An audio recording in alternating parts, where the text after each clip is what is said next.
آج ایک خاص دن ہے 14 اگست کے حوالے سے پوری قوم جو ہے نا وہ جشن آزادی منا رہی ہے۔ جشن منانا چاہیے، آزادی کی خوشی ہونی چاہیے۔ آزادی اللہ تعالیٰ کی بہت بڑی نعمت ہے۔ جن کو اللہ تعالیٰ نے آزادی میسر نہیں فرمائی ان لوگوں سے پوچھو کہ آزادی کی قدر و قیمت کیا ہے۔ آپ کشمیر کے مسلمانوں سے پوچھو کہ آزادی کیا نعمت ہے، فلسطین کے مسلمانوں سے پوچھو کہ آزادی کی قدر و قیمت کیا ہے۔ آج ہمیں ایک آزاد ریاست ملی ہے، ایک آزاد ملک ملا ہے، تو اس کی ہمیں قدر کرنی چاہیے۔ یہ ملک ہمارا ہے، ہم نے اس کی حفاظت کرنی ہے، ہم اس کے باشندے ہیں۔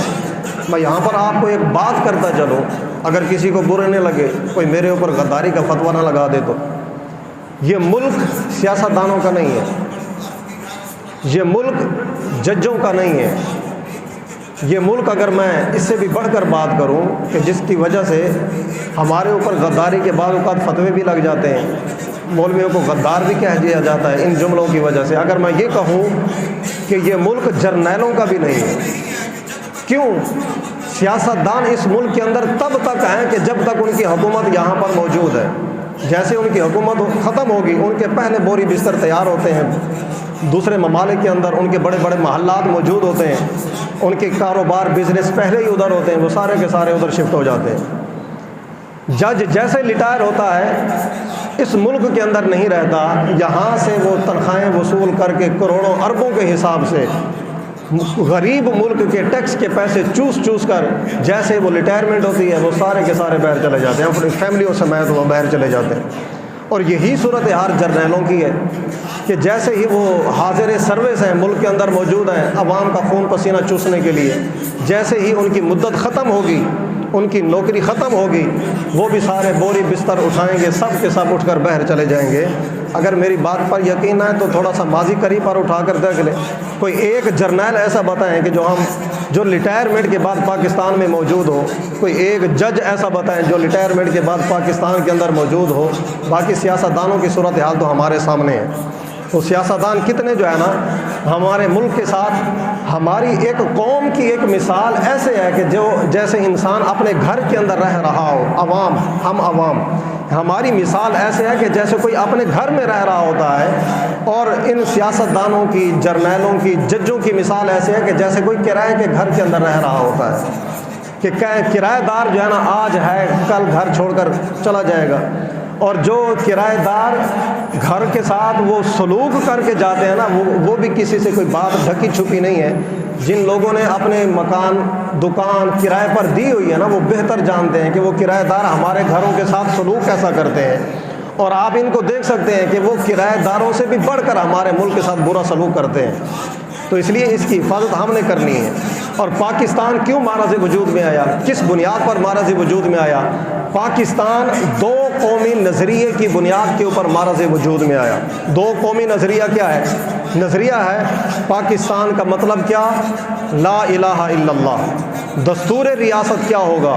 محمد الرسول اللہ۔ ہندو ایک الگ قوم ہے، مسلمان ایک الگ قوم ہے۔ اس کو کہتے ہیں دو قومی نظریہ، کہ ہندوؤں کا نظریہ اور ہے، مسلمانوں کا نظریہ اور ہے۔ یہ دونوں قومیں ایک ساتھ ایک ملک کے اندر نہیں رہ سکتی۔ آج یہی نعرہ جو ہے نا 1947 کے اندر جو ہے نا یہی نعرہ بلند ہوا، پاکستان کا مطلب کیا؟ لا الہ الا اللہ۔ بڑھ کے رہے گا ہندوستان، بن کے رہے گا پاکستان۔ پاکستان کا مطلب کیا؟ یہ نعرہ بلند ہوا تو یہ پاکستان معرض وجود میں آیا۔ آج 14 اگست کا اکثر دن گزر چکا ہے اور پچھلے 75 سال ہو چکے ہیں 14 اگست مناتے ہوئے۔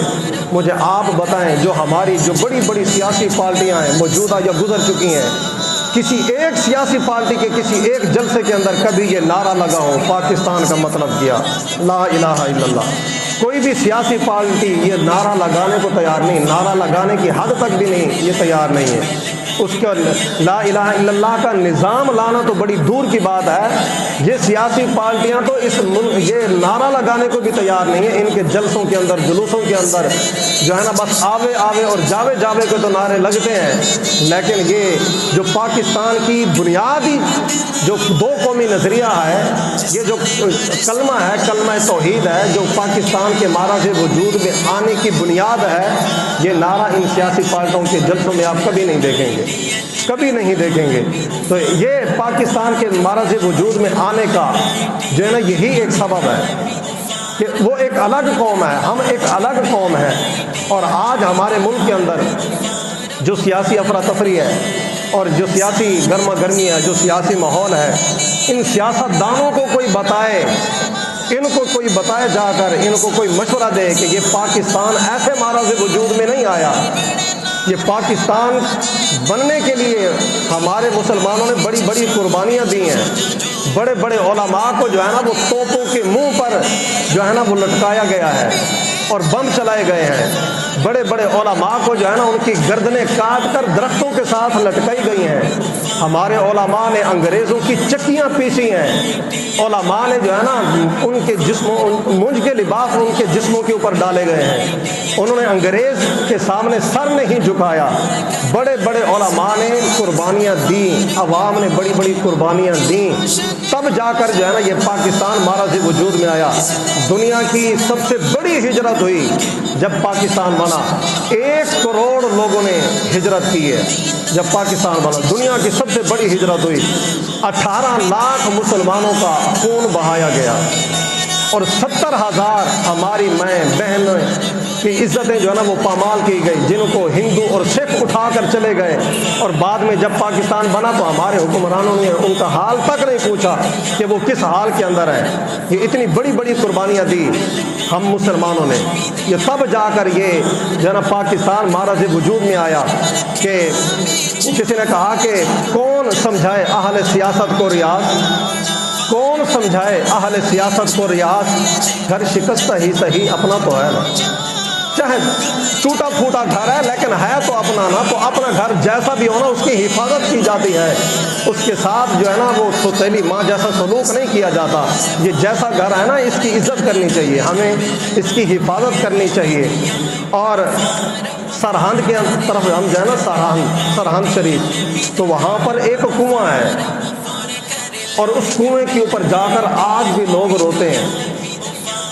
اور اس کنویں کے بارے میں مشہور ہے کہ جب پاکستان بنا تھا تو ہماری ماؤں، بہنوں، بیٹیوں کی عزتیں پامال کرنے کے لیے جب ہندو سکھ پیچھے بھاگتے تھے تو اس کنویں کے اندر جو حضور کے خاندان کی شہزادیاں تھیں، جو شہزادیاں تھیں حضور کے خاندان کی سید زادیاں تھیں، اس کنویں کے اندر ان شہزادیوں نے چھلانگیں لگا لگا کر اپنی عزتوں کو محفوظ کیا تھا، اپنی عزتیں بچائی تھی اس کنویں کے اندر۔ وہ آج بھی وہ کنواں سرہند شریف کے اندر وہ موجود ہے۔